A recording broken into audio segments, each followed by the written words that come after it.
Hello and नमस्ते everyone. कल हमने आमेर के मानसिंह जो थे वो कंप्लीट कर लिए थे। मिर्ज़ा राजा मानसिंह के बारे में कल हमने पढ़ा था कल की वीडियो में। जिसने नहीं देखी है वो वीडियो आप ज़रूर जाकर देखें। अब हमारा जो नेक्स्ट टॉपिक है वो है राव चंद्रसेन, मारवाड़ के इतिहास के राव चंद्रसेन। ठीक है, तो आज हम वही स्टार्ट करेंगे। मारवाड़ का इतिहास, मारवाड़ में राव चंद्रसेन। बुक ले आइए आप सभी, है ना। बुक जो है वो आपको हेल्प करेगी। इसके साथ साथ जो बेसिक बुक्स हैं उसके भी नोट्स में इसके अंदर ऐड करती जाऊंगी। तो राव चंद्रसेन जो हैं, जैसे कि कल हमने ये तो कर लिया था।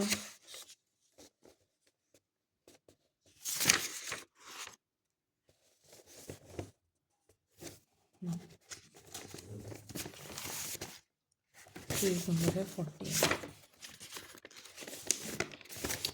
चलिए, ये आपको मिल जाएंगे बुक के अंदर। और जो 10th क्लास की बुक है उसकी भी वीडियोस चैनल पर अपलोडेड हैं। जो इंग्लिश मीडियम में देखना चाहते हैं वो देख सकते हैं। देखिए, राव चंद्रसेन 1562 से लेके 1581, 1562 से लेके 1581 ईस्वी। जन्म इनका होता है 16 जुलाई 1541 को। और राव मालदेव थे। कौन थे? राव मालदेव थे। थोड़े मारवाड़ के इतिहास में जैसे कल जब मानसिंह पढ़ाए थे तो उनसे पहले मेवाड़ का इतिहास बताया था। तो ये मारवाड़ के इतिहास में जैसे सबसे पहले आते हैं राव सीहा। फिर जो मेन हैं, जैसे कि फिर राव चुंडा आते हैं जो आवल बावल की संधि से रिलेट करते हैं। फिर इसके बाद राव मालदेव है मेन। और फिर राव मालदेव के बाद जो हैं वो नेक्स्ट आते हैं कौन? अपने राव चंद्रसेन। हमारे सिलेबस में यही है, तो पहले हम टोटली सिलेबस के अकॉर्डिंग ही चलेंगे। उसके बाद में देखेंगे कि बाकी टॉपिक्स कवर करने हैं या नहीं करने हैं। पहले जो सिलेबस है उसको बिल्कुल कंठस्थ होना चाहिए, याद होना चाहिए। जो राव मालदेव थे, इनका एक पुत्र था। कौन था? राम। और एक दूसरा पुत्र था उदय सिंह। और तीसरा पुत्र था राव चंद्रसेन। कौन था? राव चंद्रसेन, जिनके बारे में सिलेबस में लिखा हुआ है। जो झाली रानी थी स्वरूप दे ने अपने पुत्र रावचंद्र के सेन को शासक बनवा दिया। ठीक है, तो इनकी रानी थी, कौन थी इनकी रानी? इनकी रानी थी स्वरूप दे। ठीक है, इनकी रानी थी स्वरूप दे। और उन्होंने जो इनका पुत्र था रावचंद्र सेन, तो ये जो है वो शासक बन जाएंगे। ठीक है, इसके बाद आ जाइए। अगर हम रावचंद्र सेन के उपनामों की बात करें तो इन्हीं को कहा जाता है मारवाड़ का प्रताप। क्या कहा जाता है? मारवाड़ का प्रताप। और किसने कहा था? तो ये इनको कहा था विश्वेश्वर नाथ रेव। विश्वेश्वर नाथ रेव। तो इन्होंने इनको कहा था कि ये तो मारवाड़ का प्रताप है और प्रताप का अग्रगामी है। प्रताप का अग्रगामी का मतलब प्रताप का पथ प्रदर्शक है, यानी कि उनको रास्ता दिखाएगा। और इनको भूला बिसरा राजा भी कहा जाता है। भूला बिसरा राजा भी कहा जाता है। तो ये थे राव चंद्रसेन, जो कि राव मालदेव, उनकी पत्नी है स्वरूप दे, उनके ही पुत्र हैं राव चंद्रसेन। और इनके भाई थे राम उदय सिंह। और 1562 से लेके 1581 ईस्वी। जन्म इनका होता है 16 जुलाई 1541 को।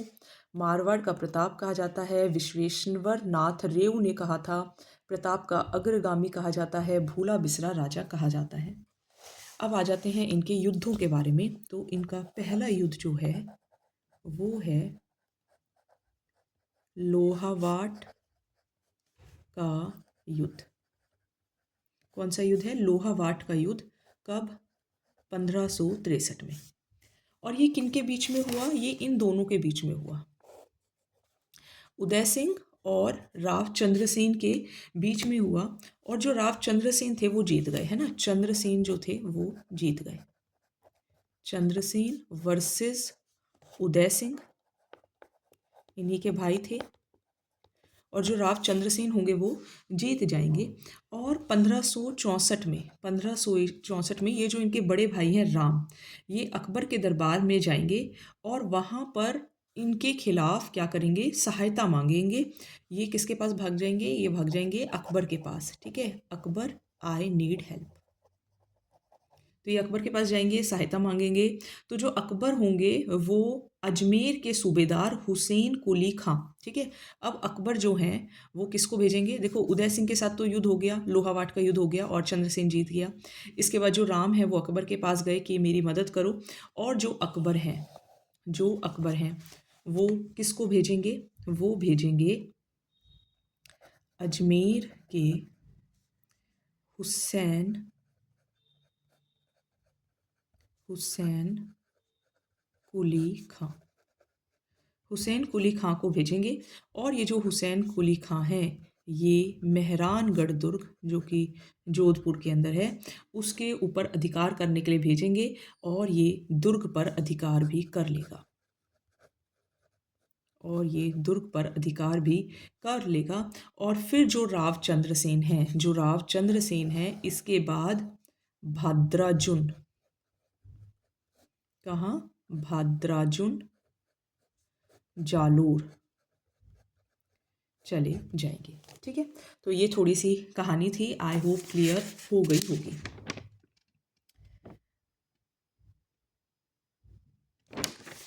चलिए इसके आगे पढ़ते हैं, नेक्स्ट पेज पे आ जाते हैं, या पहले एक बार रिवाइज करा देती हूँ फिर आगे बढ़ते हैं। देखिए मारवाड़ के रावचंद्र सेन की बात चल रही है। कहानी वैसे एक्चुअली में बहुत इंटरेस्टिंग है बट हम टू द सिलेबस ही पढ़ रहे हैं, सो इसीलिए इनके आगे पीछे ना ज़्यादा हम मीन्स नॉलेज गेन करके बल्कि इनके बारे में ही मेन इन्फॉर्मेशन जो है वो गैदर करेंगे। तो मारवाड़ रावचंद्र सेन 1562 से लेके 1581 ईस्वी, जन्म 16 जुलाई 1541 को होता है। राव मालदेव स्वरूप देव के ये पुत्र थे और दो इनके भाई हैं राम और उदय सिंह, उनके साथ इनका पंगा चलेगा। पहली बात, राव चंद्रसेन को मारवाड़ का शासक कहा जाता है, मारवाड़ का प्रताप कहा जाता है। किसने कहा है, विश्वेश्वर नाथ रेव ने कहा है। प्रताप का अग्रगामी कहा जाता है, भूला बिसरा राजा इनको कहा जाता है। जो उदय सिंह है उनके साथ राव चंद्रसेन का युद्ध होगा, लोहावाट का युद्ध होगा, 1563 में होगा। राव चंद्रसेन जीत जाएंगे। ठीक है, रावचंद्र सेन जीत जाएंगे। 1564 में, ये मैं यहाँ से हटा देती हूँ, 1564 में जो राम होंगे जब वो देखेंगे कि रावचंद्र सेन ने उदय सिंह को तो हरा दिया है तो राम अकबर के पास जाएंगे मदद मांगने के लिए। और अकबर जो हैं वो अजमेर से हुसैन कुली खां को भेजेंगे कि जाओ और मारवाड़ के अंदर विजय हासिल करो। तो वो यहाँ पर आएंगे और मेहरानगढ़ पर अधिकार कर लेंगे। तो रावचंद्र सेन का क्या होगा, रावचंद्र सेन भाद्राजुन जालोर चले जाएंगे। आई होप क्लियर हो गया होगा। चलिए नेक्स्ट आ जाते हैं। नेक्स्ट देखिए, नेक्स्ट है नागौर दरबार।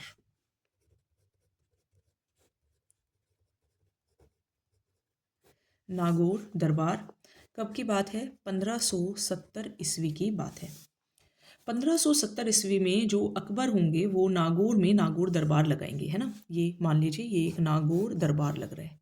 ठीक है, ये नागौर दरबार लग रहा है, ये हम इस तरीके से बना देते हैं। अब इस नागौर दरबार के अंदर जो अकबर हैं, किसने लगाया है, अकबर ने लगाया है, ये है ना, अकबर ने लगाया है। और यहाँ पर इसके अंदर जो अकाल पड़ा हुआ होता है यानी कि सूखा पड़ा हुआ होता है, तो अकाल से मुक्ति पाने के लिए अकबर जो हैं वो यहाँ पे शुक्र तालाब का निर्माण करवाते हैं। कौन सा तालाब, शुक्र तालाब। अब यहीं पर बीकानेर के, मैं बीकानेर को BKN लिखती हूँ, बीकानेर के थे कल्याणमल। कौन थे, कल्याणमल। और जैसलमेर के थे हर्राय भाटी, हर्राय भाटी। तो ये सब जाएंगे और अकबर की अधीनता स्वीकार कर लेंगे। ठीक है, अकबर की अधीनता स्वीकार कर लेंगे। और देखो इसीलिए हम रावचंद्र सेन के बारे में पढ़ रहे हैं कि रावचंद्र सेन, जो रावचंद्र सेन हैं वो भी नागौर दरबार में जाएंगे, लेकिन जो रावचंद्र सेन हैं वो वापस आ जाएंगे। इन्होंने अधीनता एक्सेप्ट कर ली, इन दोनों ने अधीनता एक्सेप्ट कर ली। रावचंद्र सेन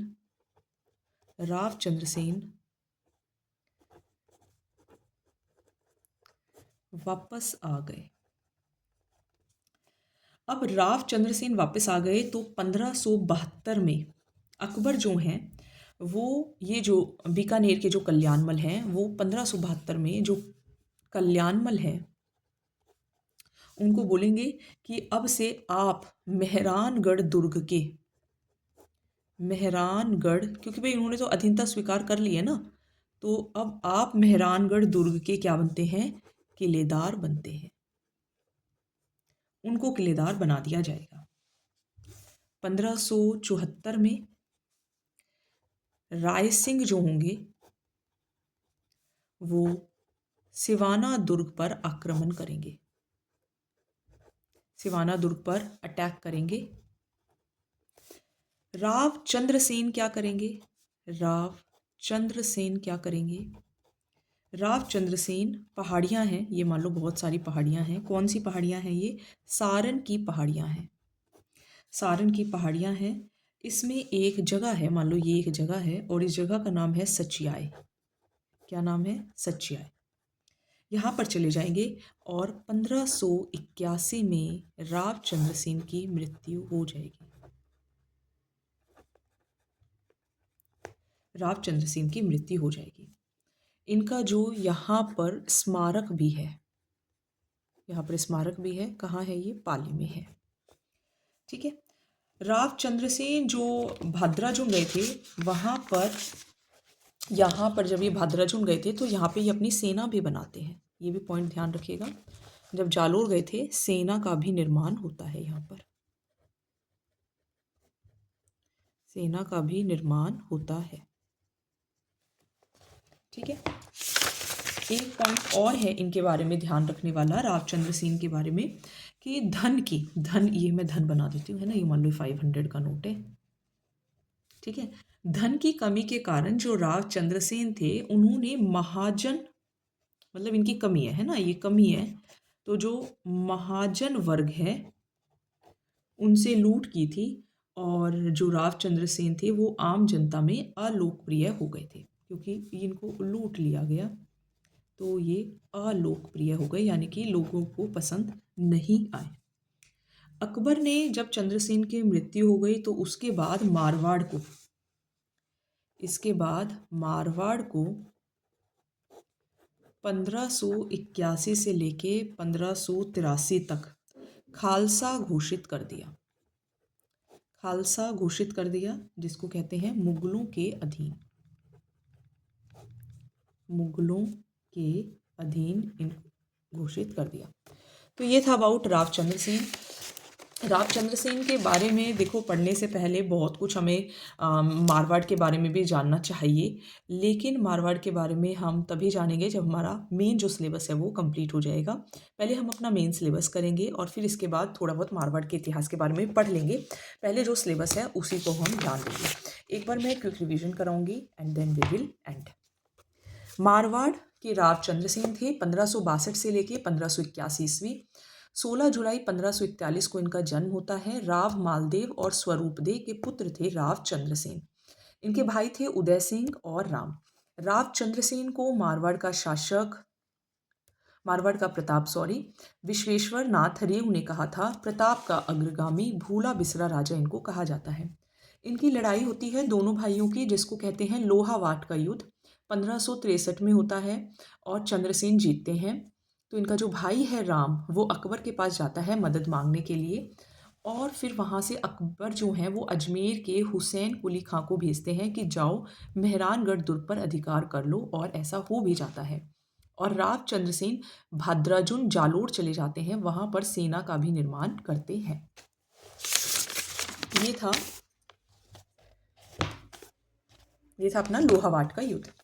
फिर एक है नागौर दरबार, 1570 ईस्वी में लगता है। अकबर नागौर दरबार लगवाते हैं और वहाँ पे अकाल पड़ा होता है तो राहत कार्य के लिए वहाँ पे शुक्र तालाब का निर्माण करवाते हैं। अब यहाँ पे बीकानेर के और बीकानेर के कल्याणमल भी जाते हैं और जैसलमेर के हर्राय भाटी भी जाते हैं। ये दोनों जो अकबर हैं उसकी अधीनता स्वीकार कर लेते हैं, लेकिन राव चंद्रसेन वापस चले जाते हैं। तो 1572 में जो ये कल्याणमल है, क्योंकि इन्होंने अधीनता एक्सेप्ट कर ली है तो इनको मेहरानगढ़ दुर्ग का किलेदार बना दिया जाता है। और राय सिंह जो होते हैं वो सिवाना दुर्ग पर अटैक कर देते हैं। अब जो राव चंद्रसेन हैं उनके पास कोई ऑप्शन नहीं बचता और वो सारण की पहाड़ियों में सचियाय नामक जगह पर रहते हैं और वहीं पर उनकी मृत्यु हो जाती है। वहीं पे उनका स्मारक भी है। मारवाड़ के अंदर बाद में खालसा घोषित कर दिया जाता है जो कि मुगलों के अधीन माना जाता है। राव चंद्रसेन के टाइम पे पैसों की कमी हो गई थी तो उन्होंने महाजन वर्ग के साथ लूटपाट की थी जिसकी वजह से वो अलोकप्रिय भी हो गए थे। तो ये थे महाराजा राव चंद्रसेन। अब कल हम पढ़ेंगे हमने राव चंद्रसेन के बारे में पढ़ लिया है। अब कल हम पढ़ेंगे राय सिंह ऑफ बीकानेर। ठीक है, वही राय सिंह यहाँ पे थे ना, राय सिंह। ठीक है, राय सिंह कल्याणमल, तो कल्याणमल को मेहरानगढ़ दुर्ग का किलेदार। अब कल हम पढ़ेंगे राय सिंह ऑफ बीकानेर और फिर मेवाड़ का इतिहास शुरू करेंगे। And thank you so much videos को लाइक करने के लिए और देखने के लिए, और जो भी आपकी सजेशंस हो वो भी वेलकम है। Thank you.